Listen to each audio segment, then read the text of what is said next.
뭐 공무노조 우리 본부의 사정에 따라서 뭐 기업에서 새롭게 또 회의를 잡으면 그렇게 하시고요. 올해 우리가 시작했던 것은 올해 좀 발물이를 하는 데 의미가 있습니다. 그래서 지금 오늘 6강을 하고 나면 우리가 교육할 수 있는 지금 기회가 200차 있어요. 12월에 회의고.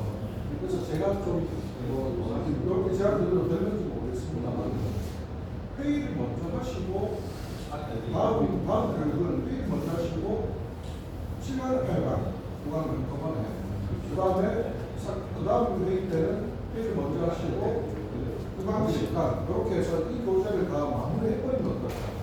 네, 그러면 요 뒤에 내용들은 의제 파트라서 연결되는 게 크게 없어서 우리 상임위에 회의 오시는 분들이 그냥 그 단락만 들어도 의미 있는 내용이거든요. 그래서 그렇게 해서 이 교재를 올해 다 마무리를 해보는 게 어떨까요? 근데 이제 그렇게 하려면 이제 이 한 강의를 그대로 수행하면 2시간짜리이기 때문에 속성으로 해가지고 좀 빠르게 가서 하루에 2번 그렇게 좀 소화했거든요. 일단 12월 초에 있는지 발에서 있는 상임위 교육은 회의를 오전에 하고 하면 되는데 12월 27일인가 그때 나오는 운영위는 완전히 그게 지금 바닥이 안 잡혔어요. 그게 이제 시간적으로 부족하면 이따가 지구량을 일정을 한번 빼봐야 되는데 수술 일정도 12월 되면 괜찮을까요? 뭔가 일정 때문에 하기보다 모임 이런 것도 많으니까 조율도 충분히 가능할 것 같습니다. 한 2개 정도 내가 운영이 때 이제 수석님 말씀처럼 오전에 저희가 회의를 하고 오후에 이제 연감을 하는 거. 네. 그게 이제 우리 운영이가 시간적으로 좀 물리가 안 된다 하면 새로운 날짜를 하나 빼서 막 네, 그것도 괜찮죠. 2개 정도는 우리 이야기를 좀 저희들끼리 알겠습니다. 그렇게 한번 이거만 해봐주시면 되고요. 제가 지난번에 말씀드렸던 그 리더십 교육, 그러니까 회사의 공정원에서 나온 리더십 교육 교재입니다. 원래 안병호 전 위원장이 교육원을 설립하시면서 사실은 설립 목표로 했던 것은 노동대학원에 있었어요. 그러니까 정식 교육부 인가를 받은 대학원. 지금 우리나라의 노동대학원이 2개 정도 있는 걸로 알고 있습니다. 고려대 노동대학원이라고 있고, 그러니까 노동학을 전공하는 대학원입니다. 그 다음에 또 하나가 더 있는데, 그건 어딘지 정확하게 모르겠는데, 또 우리나라에 노동대학원 우리가 있는데, 그래서 그런 준비를 하면서 만든 교재에서 이렇게 호치케스로 이렇게 집회가 어접하게 보이지만, 제가 평가했을 때는 굉장히 잘 만들어진 교재입니다. 그래서 이 교재에 대한 저작권 이런 거를 전혀 신경 쓰지 않고, 제가 요게 이제 원래 12강짜리 교재를 4강 하루짜리 프로그램으로 줄인 것을 여기서도 제가 발췌를 해가지고 지난번 PPT를 했던 리더십 교육 그거를 제가 제 임의대로 이제 짜깁기를 해서 만든 거거든요. 그래서 내용이 조금 빈약했던 것을 요 교재 이렇게 보여드리고 사무실에 돌아가면 요거를 스캔을 따가지고 PDF 파일로 우리 탭방에 올려드릴게요. 그러면은 지난번에 교육을 한번 받으셨기 때문에 이 안에 내용을 쭉 한번 읽어보시면은 제가 진행하면서 조금 부족했던 내용들 이런 것들이 그걸 이제 앞에 그런 거 없이 요것만 보면은 조금 이제 이해력이 좀 부족할 수 있는데 앞에 수업을 같이 했기 때문에 그 교재를 보시면 훨씬 더 완성도 있게 좀 채워지실 수 있을 것 같습니다. 그래서 교육원에서는 뭐 저작권 이런 것 때문에 외부 반출을 못하게 하는데 저는 노동자의 교육을 저작권의 어떤 재산권을 시키는 것보다 훨씬 더 이 수평적으로 공유화되어서 조직하는 데 도움이 돼야만 의미가 더 있다고 생각합니다. 그래서 그 자료를 PDF로 스캔해가지고 보내드리면 같이 보면서 보시면 좋을 것 같습니다. 하고 오늘은 지난번에 이제 1970년대까지 쭉 살펴봤습니다. 오늘은 1970년대 이후부터 해서 이제 87년 대주제까지 해가지고 쭉 살펴보고 노동운동사 전반부를 마무리하는 게 이제 오늘 중요하고요. 기억의 환기를 돕기 위해서 우리가 리더십 교육관이라고 노동운동사 중간 단절이 있었기 때문에 한국의 노동운동 역사는 일제시대 때부터 시작되었음을 우리는 확인한 바 있습니다. 오히려 1905년 울산의학을 체결하고 1910년 한일합병이 되고 난 이후에 1920년대 말 정도까지만 해도 노동자 활동이라든지 이런 것들이 크게 제한을 받지 않았었습니다. 그래서 오히려 지금보다도 훨씬 더 러시아 사회주의 혁명의 영향을 받으면서 더 초창기 노동자 혁명, 유럽 사회 노동자 혁명의 이런 어떤 분위기의 변화는, 그러니까 지금은 방공 배울 때는 되게 거부하기는 막 빨간색에 막 별들 막 있고 막 망치고 이런 그런 깃발들을 사용하고 이런 그 당시의 문화를 유추해봐도 훨씬 더 이제 적색 노동자 운동을 표방하면서 그렇게 이제 활발하게 운동을 했었고, 독립운동 우리 활동을 하던 대다수의 독립운동 이제 운동가들이 김구, 이승만을 빼고는 다들 사회주의자 또는 공산주의자들이 많았었습니다. 그래서 이제 그런 어떤 정서적 기반 위에서 이제 노동운동이 함께 성장하면서 근대화가 됐던 이런 과정들. 그 다음에 일제가 식민지 수탈을 하기 위해서 산업화 시켜왔던 과정이 우리가 쭉 이제 살펴봤던 노동조합이 이제 태동하기 시작한 그런 순서하고 같이 맞물린다. 그리고 나서 이제 독립이 되고 나서 여전히 미군정이 들어와서 탄압받던 과정, 자체적으로 자치를 기반으로 운영됐던 치안회라든지 건국준비위원회, 지금으로 치면은 정부와 지자체 시스템들, 그 다음에 사법기관에서는 유럽의 2차 세계대전에 독일 나치 전범들은 지금도 재판에 세워지지 않습니까? 우리나라의 전범재판소였던 반민특위는 미군에 의해서 해산되어 버리고 적산불화라는 이름으로 일제가 소유했던 수탈했던 그 수많은 세상들이 그대로 다시 일제 밑에서 그 수탈하는 자들의 관리 역할을 하는 사람들에게 불화되면서 적산불화라는 이름을 기억하실 겁니다. 그것이 지금 현재 우리나라 30대 제도, 50대 제도들의 모태가 되었던 이런 과정도 쭉 살펴보셨습니다. 어쨌든 한국 전쟁 이후에 이제 전쟁을 통한 상처는 직접적으로 전쟁에서 파괴되고 죽은 사람에 대한 상처만 남는 것이 아니라 서로 이제 이념의 극한적 대립을 하는 형태, 즉 공산주의를 반대하는 반공 이데올로기가 사회 전체를 장악하면서 사실상 노동자들의 요구, 민주화를 바라는 시민 학생들의 요구, 이런 것들이 전부 반공 이데올로기라는 논리 하나에 다 이제 이 사회적 수층들이 일어나면서 노동운동도 그야말로 암흑기를 맞닥뜨리게 되는 요 시기도 살펴봤었고, 그 암흑 속에서 다시 한 점 불꽃이 피어난 계기가 전태일이라는 사람의 근로기준법이라는 것을 이제 사회적으로 알리고, 그것이 전혀 작동하지 않는 것을 이제 자기의 목숨으로 자기를 상화시키면서 사회에 알린 그것이 씨앗이 되어서 불꽃이 되고 씨앗이 되어서 몇 갈래로 이제 분화되어서 이제 노동운동이 다시 발전해가기 시작하죠. 첫 번째는 우리 지난번 우리 영상도 보고 했는 기억이 나실 텐데, 청계피동노조라고 하는 삼동회라고, 그러니까 평화시장, 통일상가, 동아시장, 이렇게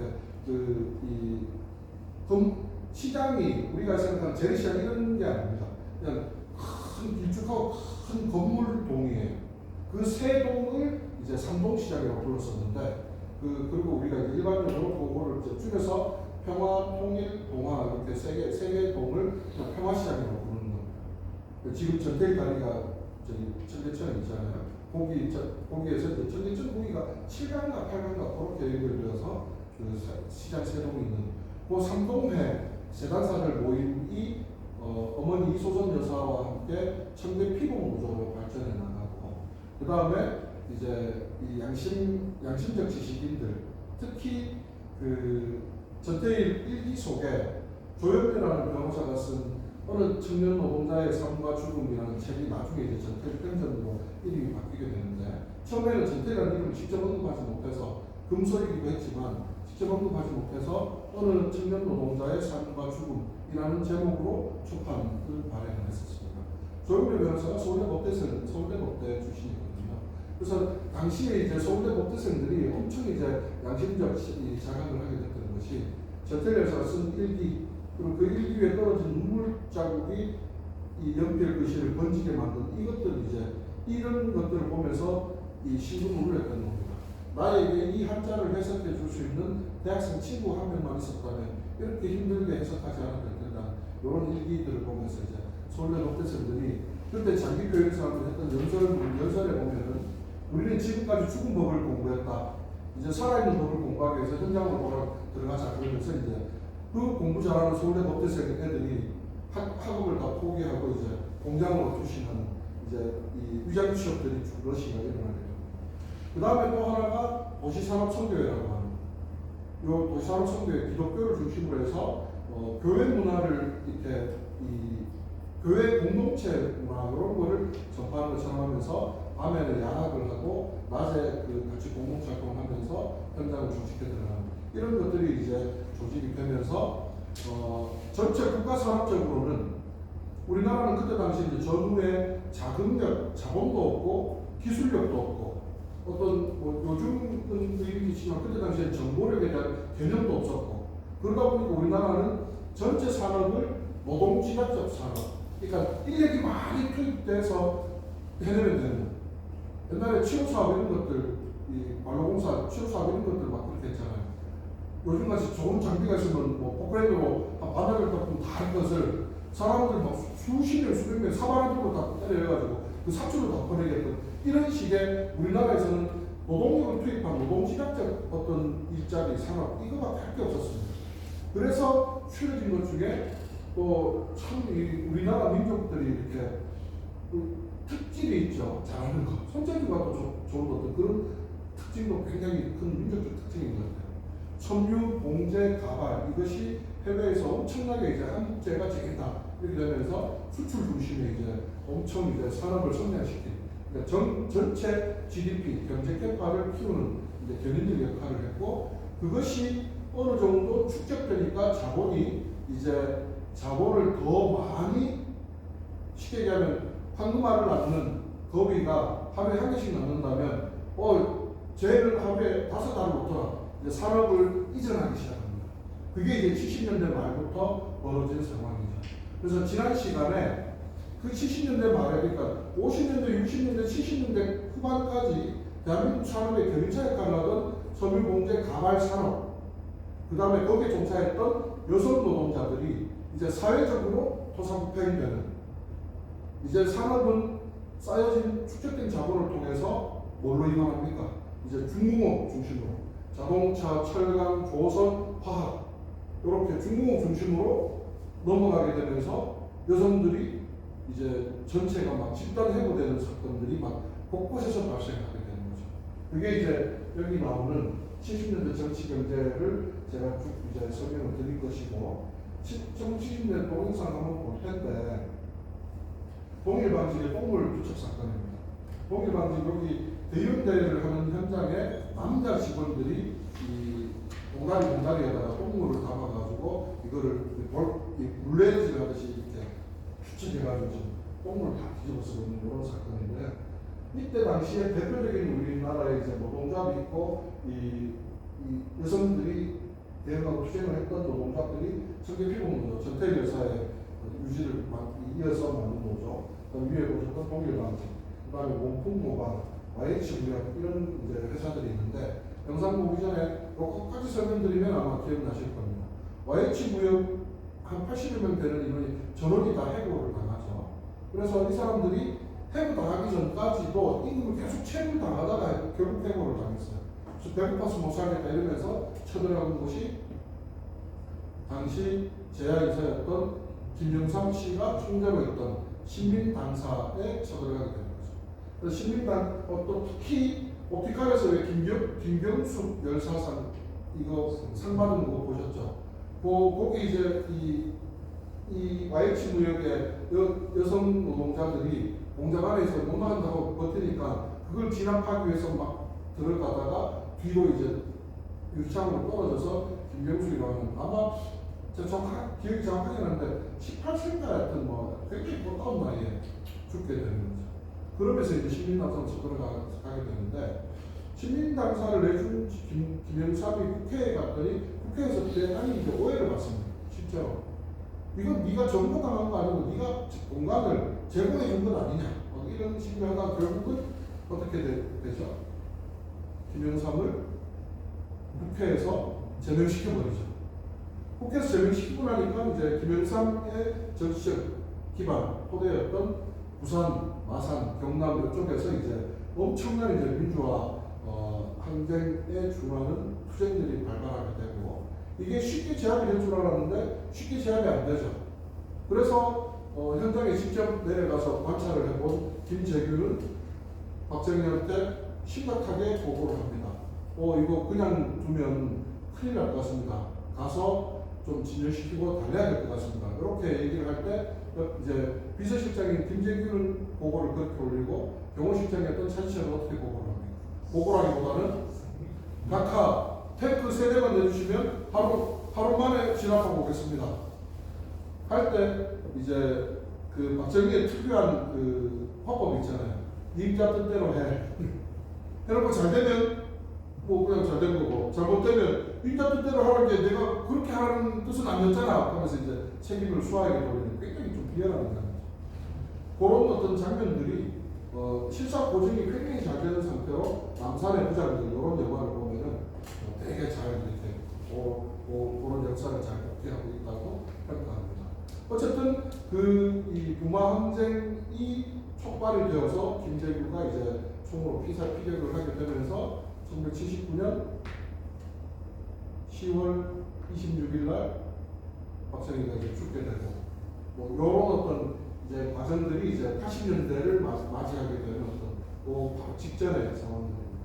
우리 여기 영상을 70년대 후반 영상을 하나 보고 80년대로 바로 넘어가도록 하겠습니다.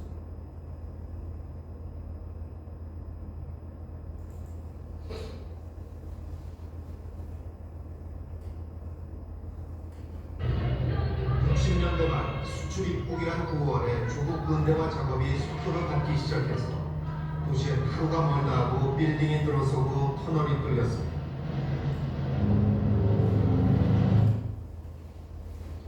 이른바 한강의 기적이 이루어지기 시작한 그때 70년에 개통된 경부고속도로는 세계 어디에서도 유례없이 빠른 속도로 농촌을 붕괴시키며 농민은 이른바 산업전사로 도시에 유입시켰습니다.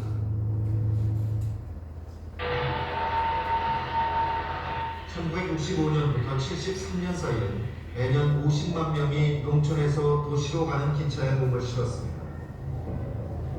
그 결과 1960년 130만 명이었던 도시임금 노동자는 70년엔 340만 명으로 늘어났고 시골에서 올라온 수많은 여자아이들은 방직 공장과 가발 공장으로 들어갔습니다. 가족을 부양하기 위해서 온갖 착취에도 그저 순응할 수밖에 없었던 어린 누이들이야말로 그때 고도 성장의 직접적인 원동력이었습니다.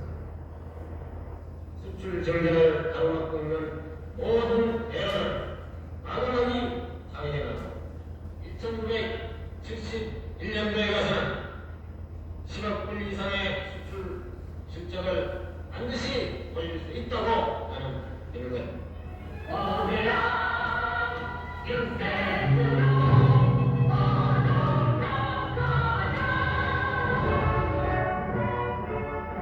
우리 온 국민이 이용하던 100억 달러 수출이 마침내 이루어졌습니다.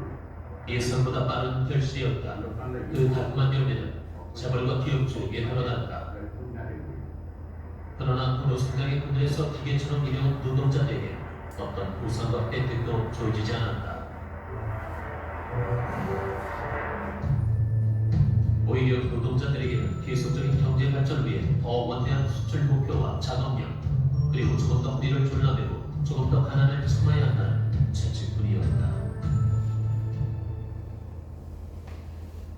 70년대 노동자들은 그저 이윤을 내는 기계였다.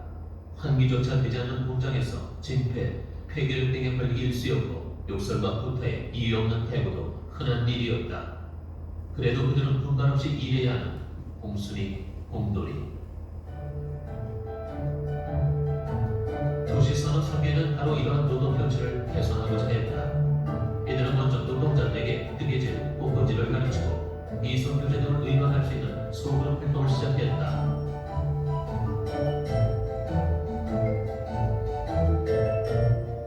그런 활동이 활성화되자 노동자들은 자신들이 처한 부당한 현실에 눈을 뜨게 된다. 내가 지금 자식들이 혼자 하정도 똥노, 조화순이도 똥노, 너도 똥노, 인간 다 똥노, 똑같아. 그게 인간의 공동성 얘기하고. 도시산업선교회 줄여서 도산. 이들은 1960년대부터 구로공단을 중심으로 기독교를 전파해온 선교단체였다. 이들은 70년대 교회에 나오는 노동자들을 통해 공단 내의 노동 문제에 적극적으로 참여하게 되는데 이때부터 도시산업선교회는 영등포 지역 노동운동의 구심체가 됐다. 도시산업선교회의 주장은 이들이 지원한 노조는 20여 곳으로 도산한 업체가 거의 없다는 것이며 정부의 주장에 따르면 도산이 침투한 기업은 137여 개, 대부분의 회사가 망했다고 한다. 도시산업선교회의 대구 조정 세력으로 지목된 사람은 목사들이었다. 장로교의 조지성 목사를 비롯 감리교 소속으로 당직공장에 취업한 조화선 목사, 그리고 장로교의 임병진 목사가 핵심인으로 알려졌다. 사이비가 뭔지는 모르잖아.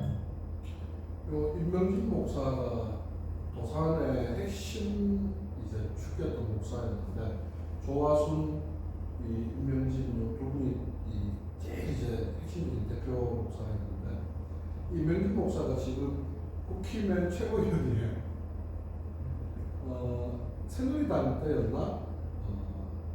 이 썩은 구조를 바꾸겠다 이러면서 윤리위원장으로 들어갔어요. 윤리위원장으로 들어가서 내부를 정화시키기보다는 그 내부에 오히려 좀 많이 동화되어서 지금 현재는 국힘의 최고위원을 하고 있습니다. 역사라는 게 참으로 아이러니하고, 그래서 저는 어떤 이런 건강한 의식 활동이 주변의 어떤 그런 환경으로 잘 조성되어서 우리가 운동적 마인드를 배신하지 않는 것. 저는 그것이 굉장히 중요한 어떤 것 아닌가라는 생각이 들고, 막스 철학에 나오는 존재가 의식을 규정한다. 송곳이라고 하는 웹툰 드라마에서 서 있는 곳이 달라지면 풍경이 달라진다고 표현했던 그 교실의 대사처럼 존재가 의식을 보통은 규정해서 내 존재가 규정된다고 생각하는데 전혀 그러하지 못하다는 것이 이런 사례를 통해 설명할 수 있지 않나 싶습니다. 내가 아는 건 성경은 없어. 인간이 인간답게 대접을 받아야 돼. 그리고 비로소 노동자들 스스로 열악한 노동 조건을 개선하기 위해 투쟁을 시작했다. 그것이 70년대 민주노조운동의 출발이었다. 그리고 월급을 달라는 소리를 산업선교가 선거된 거죠. 약속은 월급을 줘야 돼. 응? 일을 더 시켰으면 더한 일값은 큰 줘야 된다. 어떻게 일을 더 시키기 때문에 퇴직금 주기로 했으면 또 직권이만 퇴직금인데 그거 줘야 된다. 그러나 그 당연해 보이는 요구조차 받아들여지지 않았다. 오히려 여성 노동자들에게 똥물까지 끼얹어졌다. 70년대 당시 노동자들의 처한 현실을 가장 상징적으로 말해주는 사건은 이른바 똥물 사건이었다.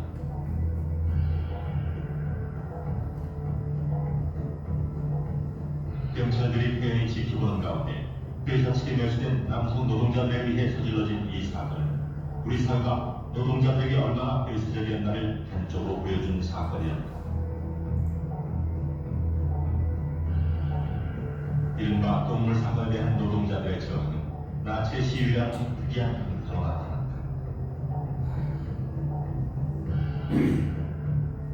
촬영했죠. 한마디로 나체 시위가 특이하다고 그랬는데 오죽하면 여자들이 옷을 벗어 던졌겠습니까? 그 수치심을 다 집어 던지고, 그러니까 그 정도로 이제 그 설방했던 거는 우리들이 그 당시에 우리 요구가 너무 정당하고 정말 타당했는데, 그런 것들을 그 요구하는 사람들은 다 이제 불성분자로 매도하고 또 이제 그런 그 빨갱이라고 매도하니까는 이 시위에서 500여 명에 가까운 노동자들이 극렬한 탄압에 대한 공포에 맞서 옷을 벗었다. 주동사를 개방한다고 그러니까는 누군가가 옷을 벗으면 그 여자들 보면 손을 못 댄다. 그래가지고 이제 옷을 벗자. 그러니까 옷을 벗은 거예요. 70년대 후반 노동자들의 어떤 저항도 무자비한 구타와 연행으로 끝이 났다. 1979년 약속했던 혜택과 보상의 시대가 왔다. 그러나 이 시점에서 발생한 한 여성 노동자의 죽음은 지난 10년 동안 정부가 끊임없이 강조해왔던 분배 약속이 후였음을 알리는 상징적인 사건이었다. 79년 당시 경제개발이 산정한 최저 생계비는 27만 원. 그러나 실제 제조업 노동자들이 받는 평균 월급은 그 절반에도 못 미치는 12만 원. 말 그대로 배고픔을 미화하는 수준에 지나지 않았다. 산업화로 인해 노동자들은 급격히 늘어난 데 비해 노동자들에게 들어가는 몫은 늘 제자리 걸음이었기 때문이다.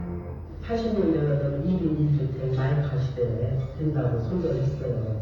그래서 실제로 70년대는 중용주민대로 시키는 대로 그렇게 했는데 막상 80년대 직면에서는 여성 근로자들이 이제는 그거는 사용산업이다. 뭐 중공업이 들어와야 되고 무슨 뭐가 들어와야 되는데 그건 다 사용산업이기 때문에 얘네들은 이제 필요 없으니까 나가라 하면서 해고를 시켰거든요. 제가 그 해고에 응할 수 없었던 아니에요.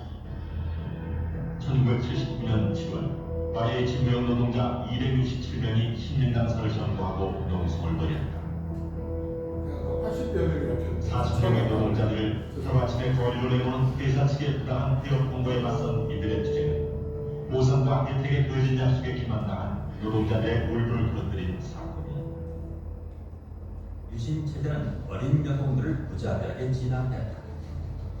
이에 부활, 야당 당수 김영삼이 국회에서 제명되면서 유신 체제는 하두부로 치달았다.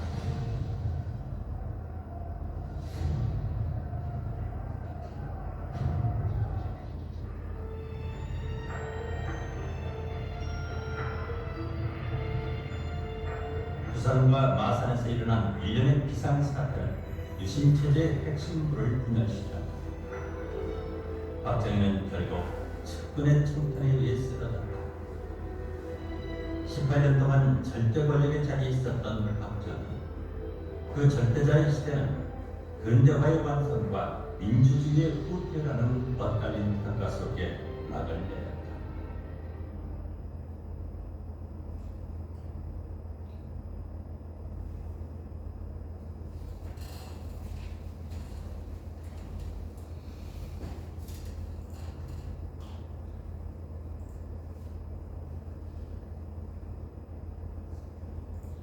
네, 요 보신 내용 그래서 28페이지 70년대 노동운동의 특징 아마 쭉 보시면 꽤 이해하기 어려울 부분이 없을 것 같습니다.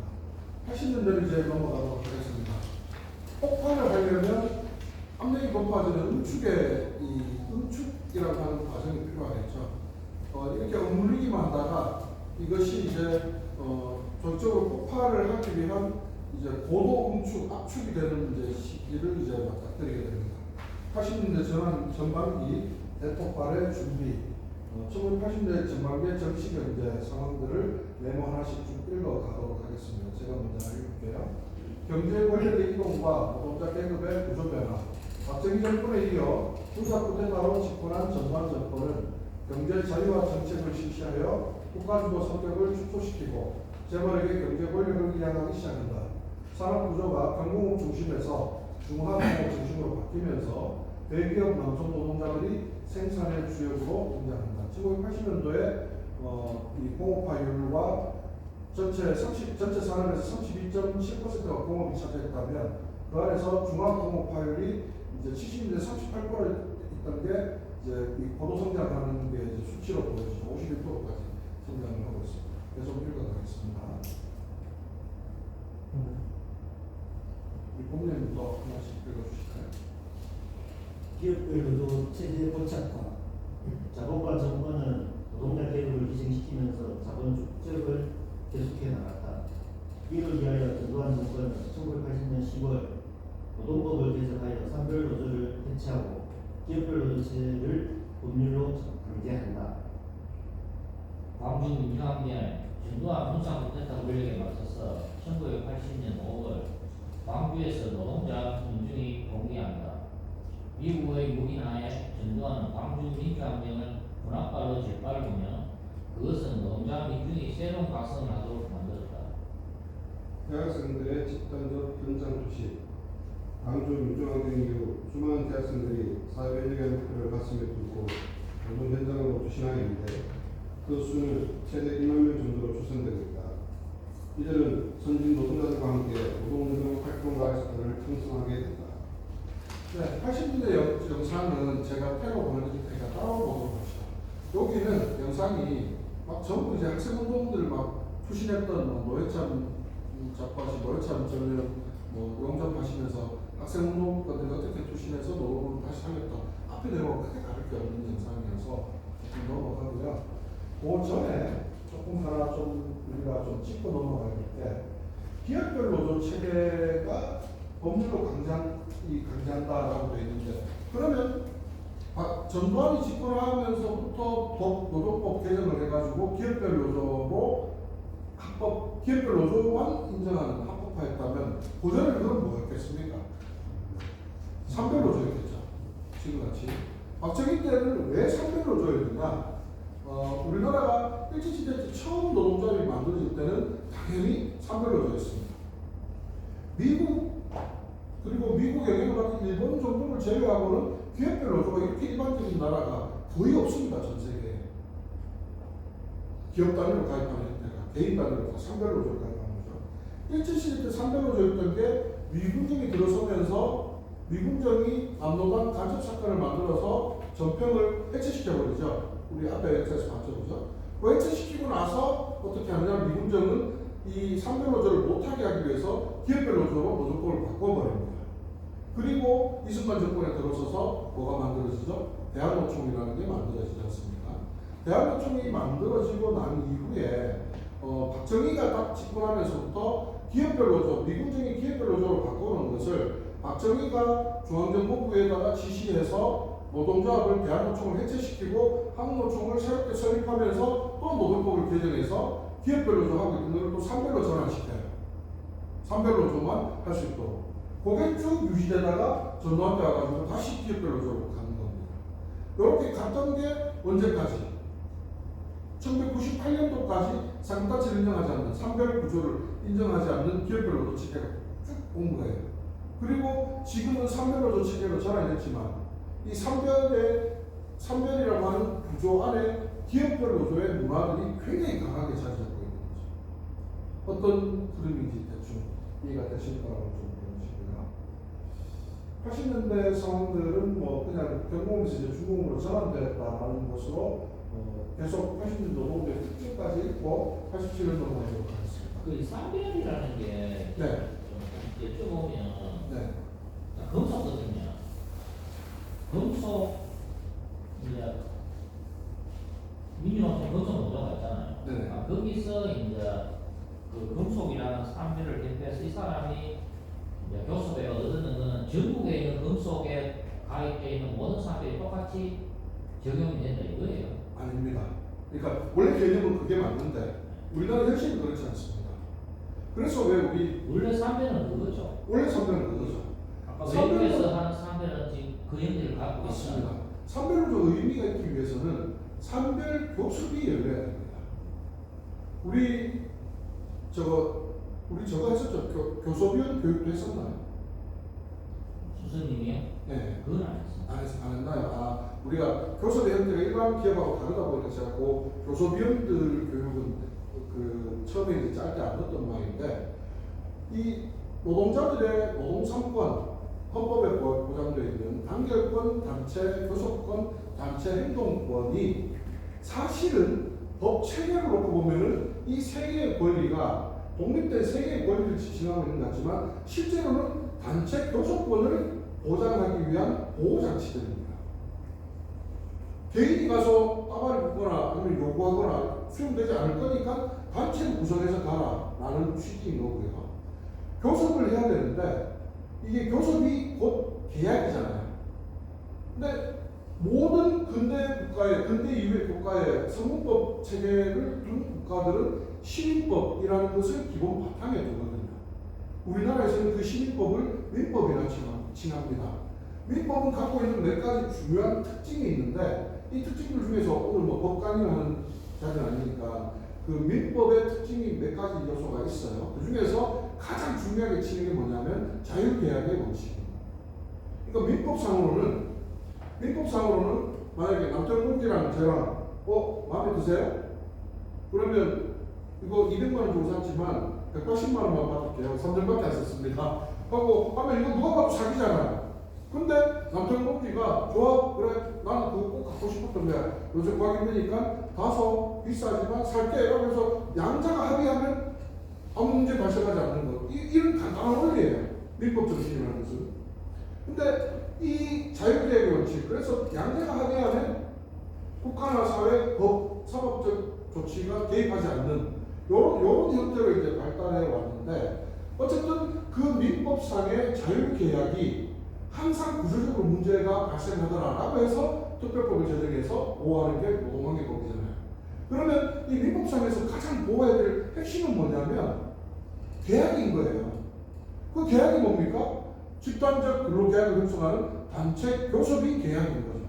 그래서 법체의 법형식상에서 보면은 그 계약을 하기 위해서 단체를 구성하는 거고 계약을 해봐야 잘 안 될 거니까 그 계약을 원만하게 합의하기 위해서 네 힘을 보여줘라.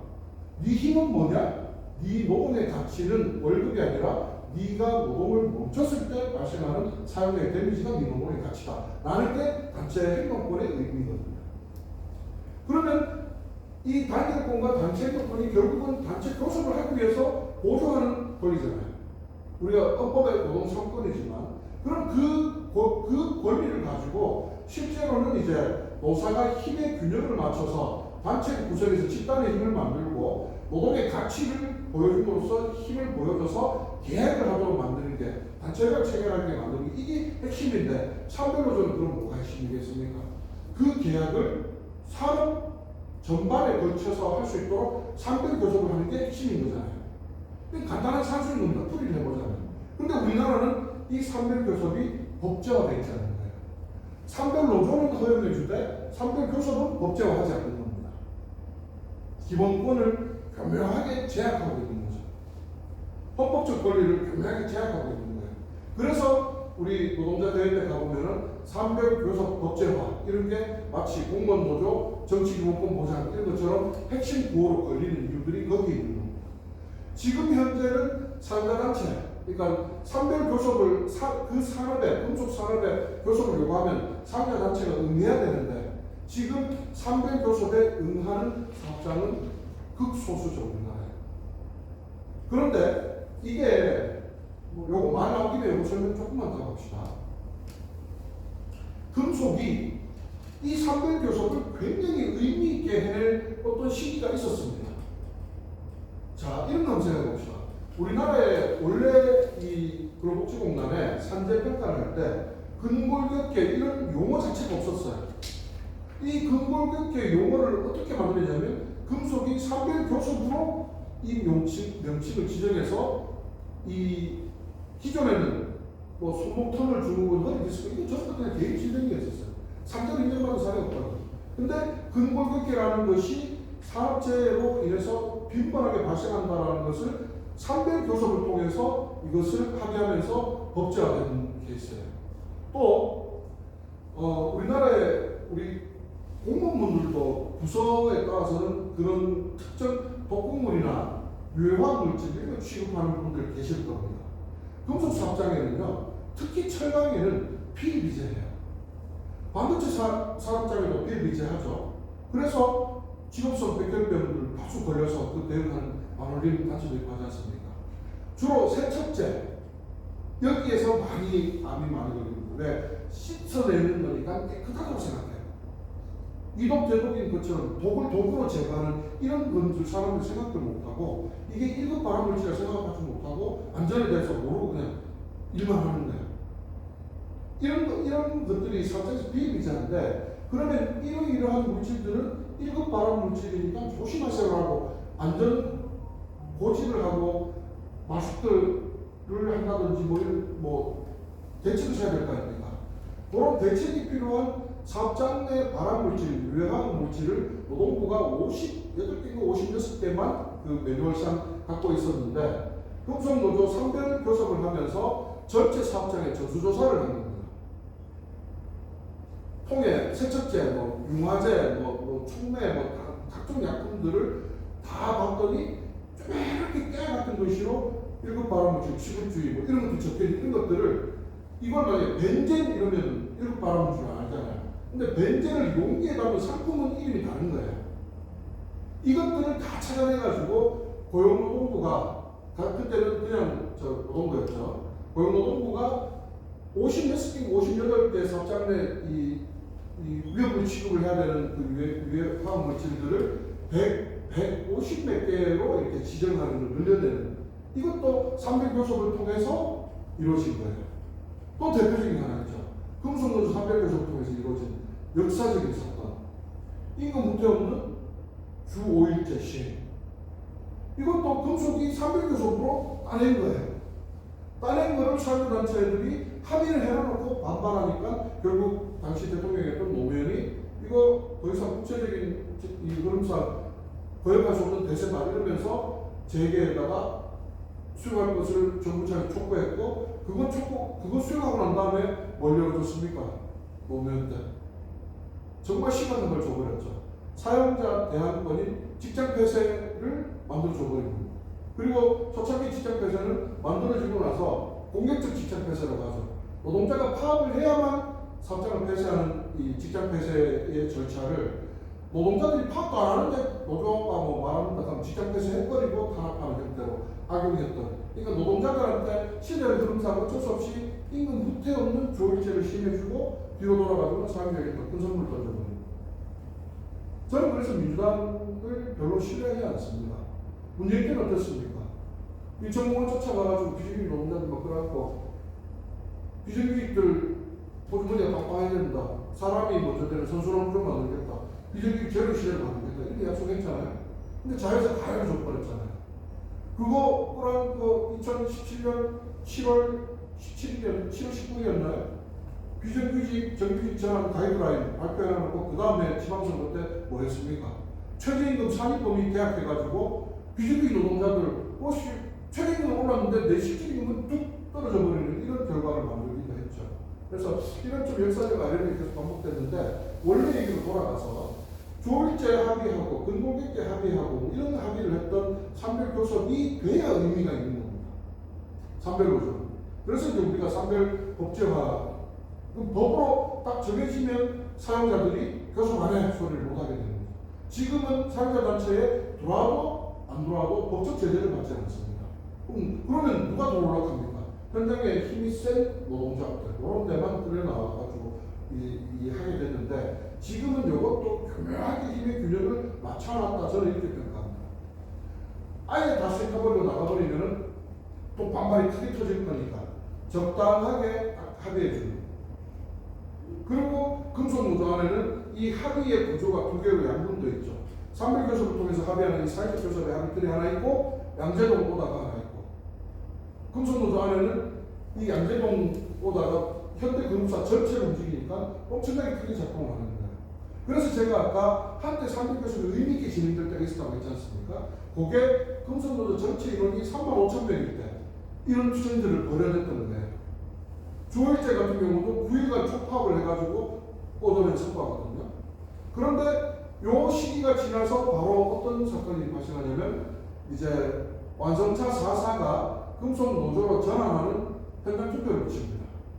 완성차 4사는 어디냐면 현대, 기아, 대우, 쌍차 요 4개가 투표를 붙여가지고 금속노조로 들어온다 만다도 내용을 엄청나게 거쳤는데 어쨌든 겨우 가결은 됐어요. 그래서 금속노조가 35,000명이 아니라 18만 명이 돼버렸어요. 18만 명이 되고 나서부터는 이런 투쟁, 이런 사회적 성과, 사회적 합의 만들어낸 게 아쉽지만 하나도 없습니다. 왜 그렇겠습니까? 가장 기존에 35,000이고 지금 18만이면 한 15만 명이 자동차에 소속돼 있잖아요. 자동차가 좌중대하는 거예요. 현대자동차 아니면 금속노조 출마 뭐합니까? 이게 지금 어디까지? 금속이면 현대자동차, 기아자동차, 공공이면 철도노조 요런 거 끼고 나와야 민영충 위원장이 되는 거예요. 근데 거대 이제 이 안에서도 약간 권력 구조가 되는 거죠. 그래서 역사 속에서 역사를 통해서 우리가 어떻게 작용하는지도 중요한데 우리 내부도 어떻게 작동하는지를 밖으로 살폈다면 안으로 살피는 것도 사실은 대단히 중요한 과제다라는 것을 저는 이런 내용을 보면서도 확인할 수 있다고 생각합니다. 80년대 아까 이어서 계속 읽어나가도록 하겠습니다. 정부를 79년 12월 전두환이 군사쿠데타로 정권을 장악하자 1980년 5월 광주에서 노동자 민중이 공개한다. 광주 항쟁은 시민 항쟁이었지만 희생자 명단을 통해서 확인할 수 있듯이 시민의 주된 구성원은 실은 노동자와 학생이었다. 전두환은 미국의 묵인하에 광주를 피로 물려있고 그것을 보면서 노동자 민중은 새로운 각성을 합니다. 광주 민중항쟁 이후 수많은 대학생들이 사회변혁의 목표를 가슴에 품고 노동혁명으로 추진하였는데 그 수는 최대 1만 명으로 추산됩니다. 1980년대 전반기에 학술 활동가들과 공직 노동자들 사이의 결합은 상당한 규모의 활동가 집단 형성으로 이어졌다. 그리고 이는 노동운동의 변혁 지향성을 강화하고 대중적 기반을 확대하면서 1987년 노동자 대투쟁의 밑거름이 된다. 1985년 4월과 6월에 터져나온 대우자동차 파업과 구로동맹 파업은 노동운동의 성격 변화를 보여주었다. 대우자동차 파업은 중화업, 공업, 대기업, 남성 노동자들이 곧 노동운동의 주력으로 등장할 것임을 예고하였다. 한편 10개 노조가 동참한 구로동맹 파업은 노동운동의 급진적 정치화를 예고하였다. 우리나라 근현대사든 노동운동사든 80년 광주는 매우 중요한 어떤 사건입니다. 실제 지금 여기 31페이지에 국가기록원의 자료로 162명 죽었다 이렇게 되어 있는데 말도 안 되는 거죠. 지금 현재 망월동의 묘역에 가서 걸려있는 영정사진 말고 이거 몇 회는 될 겁니다. 당시에는 이렇게 이제 했고 뉴스나 이런 것들을 통해서 무장공비, 무장한 간첩들이 광주에 출몰했다.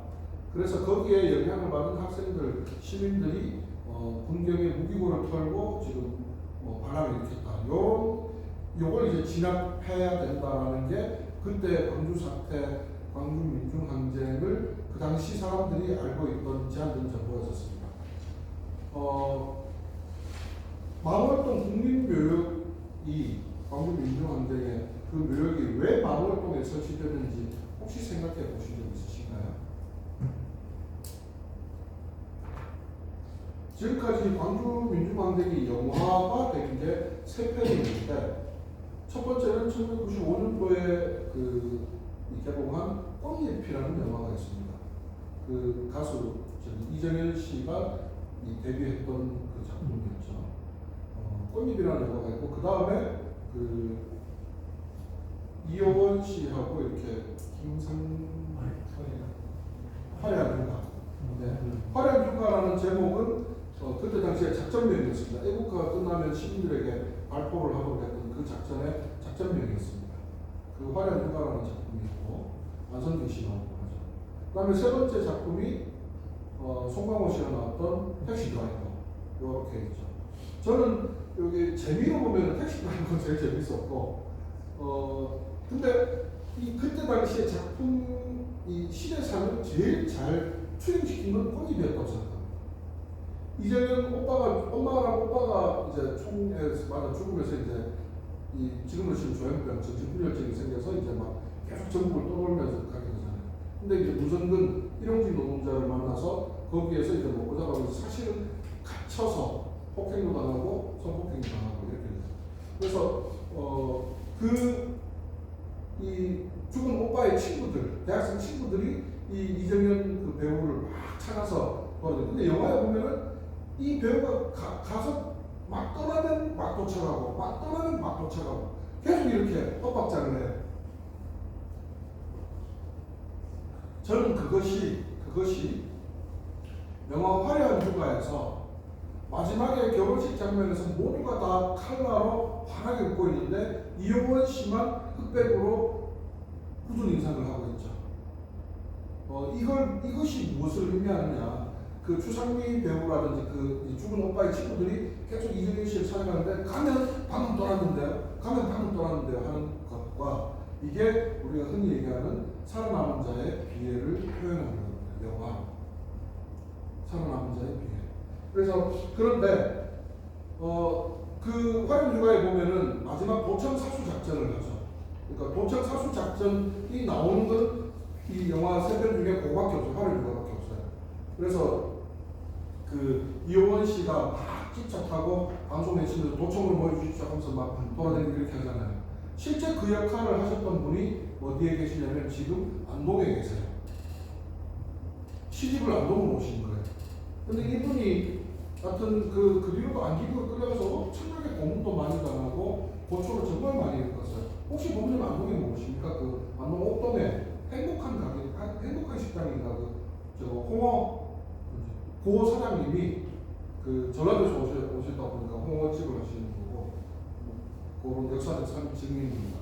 굉장히 이제 공부도 많이 나고 고초를 많이 당했고 그때 당시 마지막에 이제 독청을 사수하겠다는 사람들 전원이 다 사살됐고 그 중간중간 사살된 사람들을 어떻게 시신을 어떻게 처리했냐면 그냥 시청 쓰레기차, 위생차 쓰레기차에 다 실어가지고 쓰레기 매립장에 다 갖다 부은 거예요. 즉 광주 망월동은 뭐였냐면 예전에 쓰레기 매립장이었습니다.